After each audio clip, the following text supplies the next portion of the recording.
Armed conflicts make those at risk even more vulnerable, especially children. In South Sudan, boys and girls who are unlawfully recruited, used in hostilities, or otherwise associated with armed forces or armed groups are particularly vulnerable. They're often imprisoned, wounded, or killed. They're also often separated from their families and denied access to education and other essential services. Well, imagine if you were a parent and you knew that there was a risk that your child, your boy or your girl, might be recruited or attacked by armed forces or armed groups while on the way to and from school, or you knew as a parent that there was a risk that there might be just one or more mines or unexploded ordnance inside or around a school or other educational facilities. Would you send your child to school? Well, in South Sudan, like in many contexts nowadays, parents are making difficult choices, and in some cases those choices are to keep their children out of schools as a protective measure, quote unquote.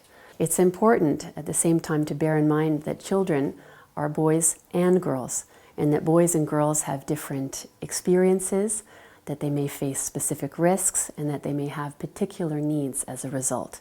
For example, boys and girls who are associated with armed forces and armed groups, they may be required to undertake different or particular roles, whether as cooks, as porters, messengers, or sometimes they may be used for sexual purposes. And as a result, they may have very specific and different needs. It's essential in any context that we work in to develop a contextualized understanding of the dynamics of child recruitment and use, and that means also having a dialogue with all parties to a conflict, including non-state armed groups, on the humanitarian and legal consequences of their action. Preventing the recruitment and use of children by armed forces and armed groups is the best way to protect them from being drawn into hostilities. Children affected by the armed conflict in South Sudan require full and unimpeded access to essential services, including health and medical care, psychosocial support, legal assistance, education, and livelihood opportunities.